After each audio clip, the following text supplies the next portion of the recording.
રાજ્ય કક્ષાના મંત્રી શ્રી રાવ સાહેબ દાનવેજી ઉપસ્થિત છે, તો હું એમને વિનંતી કરું કે આવો અને સભાને સંબોધન કરો. શ્રી રાવ સાહેબ દાનવેજી. મિત્રો જોરદાર તાળીઓથી વધાઈ લઈએ.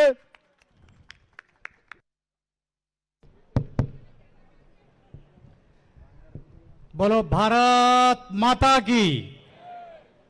पीछे से आवाज नहीं आ रही। भारत माता की। आज के सभा के प्रमुख अतिथि, मंत्री परिषद में मेरे ज्येष्ठ सहकारी पुरुषोत्तम जी रूपाला जी, यहाँ पर हमारे मंत्री परिषद के दूसरे साथी महेंद्र जी मुचकुरा, रजनी भाई, नितिन भाई पटेल, जिन्होंने अभी अपनों को मार्गदर्शन किया, वो हमारे डिप्टी सीएम हार्दिक पटेल, वसंत बिन पटेल, मंच पर उपस्थित हमारे सभी सहकारी और इस सभा में उपस्थित सभी भाइयों और बहनों, आज सवेरे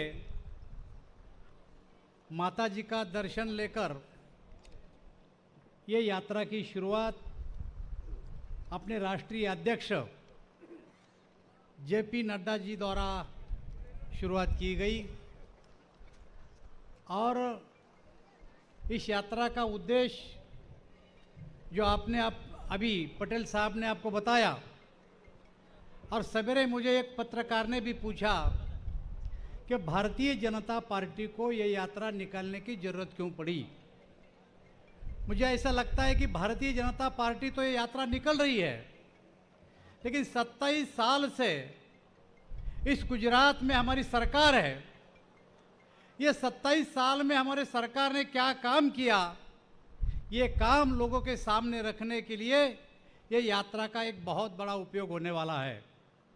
और केवल गुजरात में नहीं, तो इस देश के प्रधानमंत्री नरेंद्र भाई मोदी ने 8-9 साल में इस देश में क्या काम किया, ये लोगों तक जाने का एक रास्ता हमने चुना है, इसलिए हमने ये यात्रा निकाली है।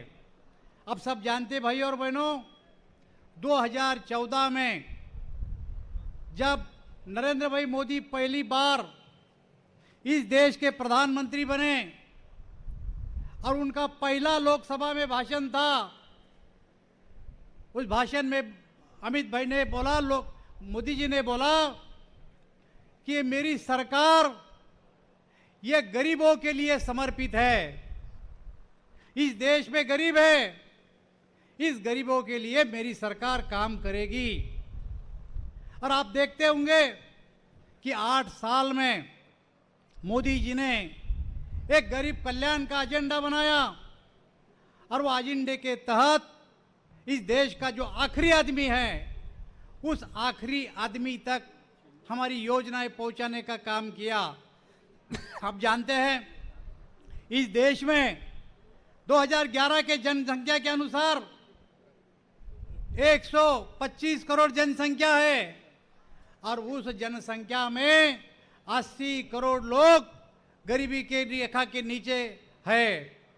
इस देश में आज के तारीख में ये 80 करोड़ लोगों को ये हमारी सरकार 2 रुपए किलो गेहूं और 3 रुपए किलो चावल ये गरीबों को दे रही है।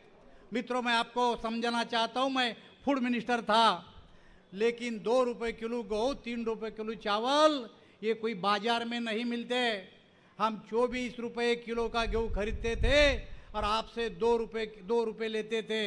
मोदी जी की सरकार अपने बजट में से 1 किलो के पीछे 22 रुपए गरीबों के लिए देती थी। वही चावल का था, चावल हम खरीदते थे, 40 रुपए चावल खरीदते थे, आपसे 3 रुपए लेते थे और 37 रुपए हम बजट में से डालते थे। मोदी जी, ये गरीबों के लिए मोदी जी ने काम किया। केवल इतना ही काम नहीं किया, तो आप सबको पता है कि इस देश में 11 करोड़ किसानों के लिए अपने अकाउंट में से, केंद्र सरकार के अकाउंट में से हर 3 महीने को, हर 4 महीने को 6,000 रुपए का काम देने का भी मोदी जी ने काम किया है। इतना ही नहीं, तो इस देश की महिला रोज चूल्हा जलाती है, धुआं मुंह में जाता है, नाक में जाता है, फेफड़े खराब होते हैं। इस देश की महिला 11 साल महिला प्रधानमंत्री रही, पर महिलाओं के बारे में कभी नहीं सोचा। इस देश के प्रधानमंत्री नरेंद्र मोदी ने पहली बार सोचा कि महिलाओं के लिए जो धुआं पेट में जाता, नाक में जाता, फेफड़े खराब होते, महिलाएं बीमार होती, इसके लिए क्या करना चाहिए। तो 100 रुपये का गैस कनेक्शन देने का काम भी मोदी सरकार ने किया है। गैस की कीमत लगभग 5,000 रुपये है, आपसे लिए 100 रुपये और 4,900 रुपये मोदी जी ने केंद्र सरकार के बजट में से ये अपने लिए दिए।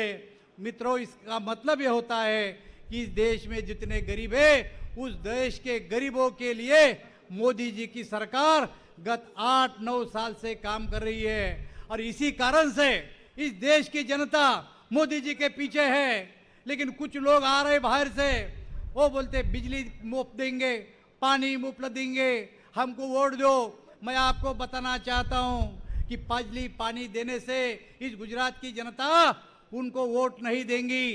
वोट अगर देंगी तो मोदी जी की पार्टी भारतीय जनता पार्टी को ही गुजरात की जनता वोट देंगी, ये मेरा मानना है। मैं आपको विनती करता हूं कि आने वाले चुनाव में 2/3 मेजॉरिटी से भारतीय जनता पार्टी के उम्मीदवार को आपको जिताना है। इतने ही मैं विनती करके मेरे शब्द को विराम देता हूं।